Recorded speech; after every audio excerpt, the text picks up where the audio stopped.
ಆತ್ಮೀಯ ಬಂಧುಗಳೇ, ಶ್ರೀಮದ್ ಭಾಗವತಂ ಸ್ಕಂದ 3 ಭಾಗ 1 ಅಧ್ಯಾಯ 11 ಅಣುವಿನಿಂದ ಕಾಲಗಣನೆ. ಇದರಿಂದ ಇವತ್ತು 4 ಶ್ಲೋಕಗಳನ್ನು ತಿಳ್ಕೊಳ್ಳೋಣ. ಶ್ಲೋಕ 24. ಸ್ವಂ ಸ್ವಂ ಕಾಲಂ ಮನುರ್ಭುಂಕ್ತೆ ಸಾಧಿಕಾಂ ಹೇಕ ಸಪ್ತತಿಂ. ಅನುವಾದ: 4 ಯುಗಗಳೂ ಸೇರಿದ 71 ಗುಂಪುಗಳಿಗಿಂತ ಸ್ವಲ್ಪ ಹೆಚ್ಚಿನ ಜೀವಿತಾವಧಿಯನ್ನು ಪ್ರತಿಯೊಬ್ಬ ಮನುವು ಅನುಭವಿಸುತ್ತಾನೆ. ಶ್ಲೋಕ 25.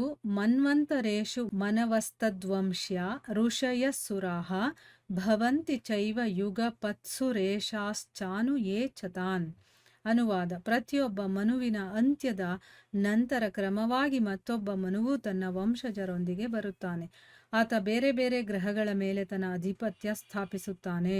ಆದರೆ ಪ್ರಸಿದ್ಧರಾದ ಸಪ್ತರ್ಷಿಗಳು, ಇಂದ್ರನಂತಹ ದೇವತೆಗಳು ಹಾಗೂ ಆತನ ಗಂಧರ್ವ ಅನುಯಾಯಿಗಳು ಮನುವಿನ ಜೊತೆಯೇ ಕಾಣಿಸಿಕೊಳ್ಳುತ್ತಾರೆ. ಶ್ಲೋಕ 26. ಏಷ ದೈನಂದಿನ ಸರ್ಗೋ ಬ್ರಾಹ್ಮಸ್ತ್ರೈಲೋಕ್ಯವರ್ತನಃ ತಿರ್ಯಗ್ನೃಪಿತೃದೇವಾನಾಂ ಸಂಭವೋ ಯತ್ರ ಕರ್ಮಭಿಃ. ಅನುವಾದ: ಬ್ರಹ್ಮನ ಅಗಲಿನ ಅವಧಿಯಲ್ಲಿ ನಡೆಯುವ ಸೃಷ್ಟಿಯಲ್ಲಿ 3 ಗ್ರಹಮಂಡಲಗಳು ಸ್ವರ್ಗ, ಮರ್ತ್ಯ ಮತ್ತು ಪಾತಾಳ ಪರಿಭ್ರಮಿಸುತ್ತಿರುತ್ತವೆ. ಹಾಗೂ ಅಲ್ಲಿನ ನಿವಾಸಿಗಳಾದ ಮಾನವ ಜೀವಿಗಳು, ದೇವತೆಗಳು, ಪಿತೃಗಳು ಹಾಗೂ ಕೆಳವರ್ಗದ ಪ್ರಾಣಿಗಳೂ ಸೇರಿ ಎಲ್ಲರೂ ಅವರವರ ಕಾಮ್ಯ ಕರ್ಮಗಳಿಗನುಗುಣವಾಗಿ ಕಾಣಿಸಿಕೊಳ್ಳುತ್ತಾರೆ ಮತ್ತು ಮರೆಯಾಗುತ್ತಾರೆ. ಶ್ಲೋಕ 27. ಮನ್ವಂತರೇಷು ಭಗವಾನ್ ಬಿಭ್ರತ್ಸತ್ವಂ ಸ್ವಮೂರ್ತಿಭಿಃ ಮನ್ವಾಧಿಭಿರಿದಂ ವಿಶ್ವಮವದ್ಯುದಿತ ಪೌರುಷಃ. ಅನುವಾದ: ಪ್ರತಿಯೊಬ್ಬ ಮನುವಿನ ಬದಲಾವಣೆಯಲ್ಲಿಯೂ ದೇವೋತ್ತಮ ಪರಮಪುರುಷನು ಮನು ಮತ್ತು ಇತರ ರೂಪಗಳಲ್ಲಿ ತನ್ನ ಅಂತರಂಗ ಶಕ್ತಿಯನ್ನು ಪ್ರಕಟಿಸಿ ಅವತರಿಸುತ್ತಾನೆ. ಹೀಗೆ ಕಂಡುಕೊಂಡ ಶಕ್ತಿಯಿಂದ ಆತ ಜಗತ್ತನ್ನು ಪರಿಪಾಲಿಸುತ್ತಾನೆ. ಇವು ಶ್ಲೋಕಗಳು ಮತ್ತು ಅವುಗಳ ಅನುವಾದ. ಈಗ ಭಾವಾರ್ಥದ ಮೂಲಕ ನಾವು ಇದರ ಅರ್ಥವನ್ನು ತಿಳ್ಕೊಳ್ಳೋದಕ್ಕೆ ಪ್ರಯತ್ನ ಮಾಡೋಣ. ಹೋದ ಭಾಗದಲ್ಲಿ ನಾವೇನು ತಿಳ್ಕೊಂಡ್ವಿ? ಮೈತ್ರೇಯರು ವಿದುರರಿಗೆ ಹೇಳ್ತಾರೆ, ಸತ್ಯಯುಗದಲ್ಲಿ ಮನುಷ್ಯ ಜನಾಂಗ ಧರ್ಮತತ್ವಗಳನ್ನು ತುಂಬ ಚೆನ್ನಾಗಿ ಪರಿಪಾಲನೆ ಮಾಡ್ಕೊಂಡು ಹೋಗ್ತಾ ಇದ್ರು. ಆದರೆ ಅದಕ್ಕಿಂತ ಬೇರೆ ಯುಗಗಳಿದೆಯಲ್ಲ, ಅದರಲ್ಲಿ ಅಧರ್ಮ ಬೆಳೀತಾ ಹೋಯಿತು. ಅದಕ್ಕೆ ಸರಿಯಾಗಿ ಧರ್ಮ ಕ್ಷೀಣಿಸ್ತಾ ಹೋಯಿತು. 4 ಯುಗಗಳನ್ನು 1000ದಿಂದ ಗುಣಿಸಿದ್ರೆ ಬರುವಂಥ ಕಾಲಾವಧಿ ಇದೆಯಲ್ಲ, ಅದು 3 ಲೋಕಗಳ ಆಚೆ ಇರುವಂತಹ ಬ್ರಹ್ಮಲೋಕದ 1 ಹಗಲಿಗೆ ಸಮವಾಗುತ್ತೆ. ಸೊ ಬ್ರಹ್ಮ ಯಾವಾಗ ಮಲ್ಕೊಳ್ತಾನೋ ಅದನ್ನ ಬ್ರಹ್ಮರಾತ್ರಿ ಅಂತ ಹೇಳ್ತಾರೆ. ಅಂದ್ರೆ ಈ 3 ಲೋಕಗಳನ್ನ ಮೀರಿರುವಂಥದ್ದು, ಅಂದ್ರೆ 4 ಯುಗಗಳನ್ನ ನಾವು ಗುಣಿಸಿದಾಗ 1000ದಿಂದ ಏನ್ ಬರುತ್ತೋ ಅಷ್ಟು ಕಾಲಾವಧಿ ಬ್ರಹ್ಮನ 1 ಹಗಲು ಮತ್ತೆ ಬ್ರಹ್ಮನ 1 ರಾತ್ರಿ ಅಂತ ತಿಳ್ಕೊಂಡ್ವಿ. ಮತ್ತೆ ಬ್ರಹ್ಮನ ರಾತ್ರಿ ಮುಗಿದ ಮೇಲೆ ಹಗಲು ಬರುತ್ತಲ್ಲ, ಅಲ್ಲಿ ಮತ್ತೆ 3 ಲೋಕಗಳ ಸೃಷ್ಟಿ ಆರಂಭ ಆಗುತ್ತೆ. ಈ ರೀತಿ ನಿರಂತರವಾಗಿ 14 ಮನುಗಳು ಬರ್ತಾರೆ ಅನ್ನೋದನ್ನ ತಿಳ್ಕೊಂಡ್ವಿ. ಈಗ ಮುಂದುವರೆದು ಇಲ್ಲಿ ಹೇಳ್ತಾ ಇದ್ದಾರೆ, 4 ಯುಗಗಳು ಸೇರಿರುವಂತ 71 ಗುಂಪುಗಳಿದೆಯಲ್ಲ, ಅಂದ್ರೆ 4 ಯುಗಗಳನ್ನ 71 ಆಗಿ ನಾವು ಮಲ್ಟಿಪ್ಲೈ ಮಾಡಿದಾಗ ಬರುತ್ತಲ್ಲ ಸಂಖ್ಯೆ, ಅದಕ್ಕಿಂತ ಹೆಚ್ಚಿನ ಜೀವಿತಾವಧಿಯನ್ನ ಪ್ರತಿಯೊಬ್ಬ ಮನು ಕೂಡ ಅನುಭವಿಸ್ತಾನೆ. ಈಗ ನಮ್ಮ ಜೀವಿತಾವಧಿ ಎಷ್ಟು? 100 ವರ್ಷಗಳು ಅಂತ ತಿಳ್ಕೊಂಡಿದೀವಲ್ವಾ. ಈಗ ಒಬ್ಬ ಮನುವಿನ ಜೀವಿತಾವಧಿ ಎಷ್ಟು ಅಂತಂದ್ರೆ 4 ಯುಗಗಳು ಸೇರಿದ್ರೆ 71 ಸರಿ, ಅದಕ್ಕಿಂತ ಹೆಚ್ಚು ಅಂತ ಹೇಳ್ತಾ ಇದ್ದಾರೆ.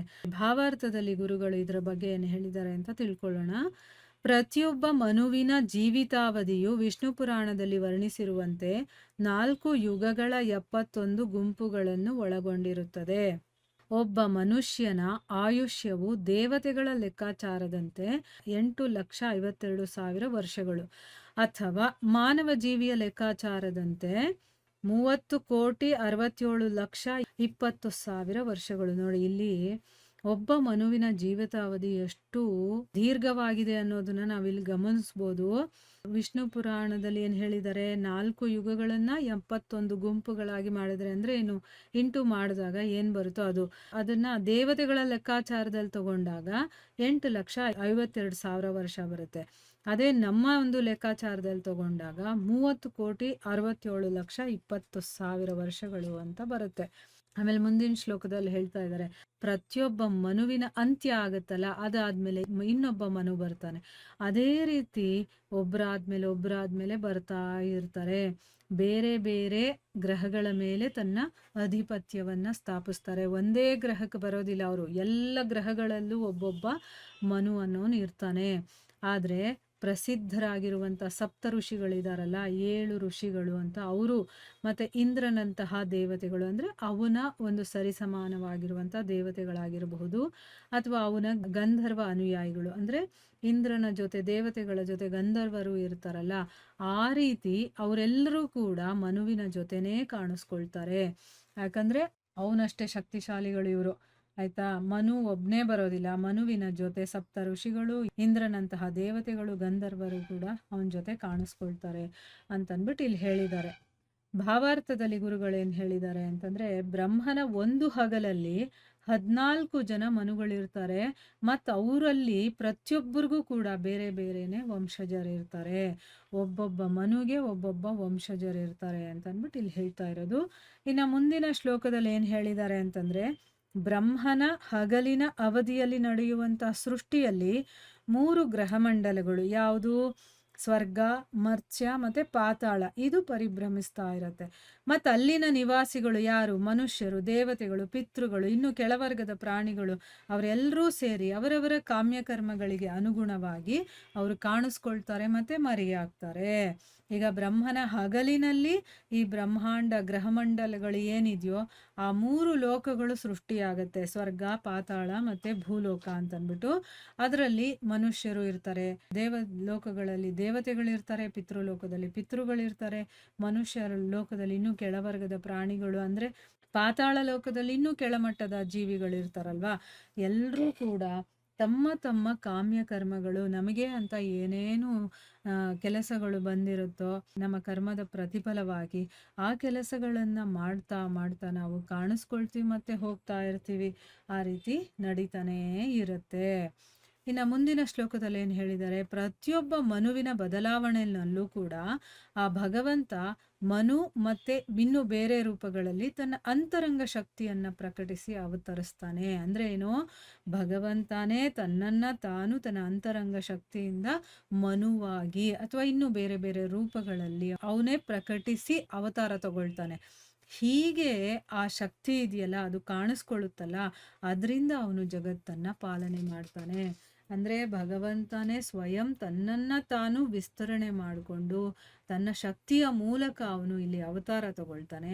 ಆ ಶಕ್ತಿ ಇರೋದ್ರಿಂದ ಅದರ ಮೂಲಕ ಈ ಜಗತ್ತನ್ನ ಅವನು ಪಾಲನೆ ಮಾಡ್ತಾನೆ. ನೋಡಿ ಎಷ್ಟು ಚೆನ್ನಾಗಿ ಒಂದೊಂದನ್ನು ಕೂಡ ಇಲ್ಲಿ ವಿವರಣೆ ಕೊಟ್ಟಿದ್ದಾರೆ. ಡೀಟೇಲ್ ಆಗಿ ನಾವು ಇನ್ನೂ ಸ್ವಲ್ಪ ಕೂತ್ಕೊಂಡು ಯೋಚನೆ ಮಾಡಿ ಅದನ್ನ ನೀಟಾಗಿ ಅರ್ಥ ಮಾಡ್ಕೊಂಡಾಗ ನಮ್ಗಿದೆಲ್ಲನೂ ಕೂಡ ಅರ್ಥ ಆಗುತ್ತೆ. ಹೇಗೆ ಸೃಷ್ಟಿ ಕಾರ್ಯ ನಡೆಯುತ್ತೆ, ದೇವತೆಗಳು, ಸಪ್ತ ಋಷಿಗಳು ಯಾವ ಒಂದು ಮಟ್ಟದಲ್ಲಿದ್ದಾರೆ ಅನ್ನೋದನ್ನ ತಿಳ್ಕೋಬೇಕು. ಮನು ಅಂತಂದ್ರೆ ಯಾರು ಅನ್ನೋದನ್ನ ತಿಳ್ಕೋಬೇಕು. ಇನ್ನು ಮುಂದೆ ಹೋಗ್ತಾ ಹೋಗ್ತಾ ಅದನ್ನ ಡೀಟೇಲ್ ಆಗಿ ವರ್ಣನೆ ಮಾಡ್ತಾರೆ, ಆಯ್ತಾ. ಅದಕ್ಕೆ ಗಮನ ಕೊಟ್ಟು ನಾವು ಸ್ವಲ್ಪ ಕೂತ್ಕೊಂಡು ಕೇಳಿಸ್ಕೋಬೇಕಾಗತ್ತೆ. ಇಲ್ಲಿಗೆ ನಾವು ನಿಲ್ಸೋಣ.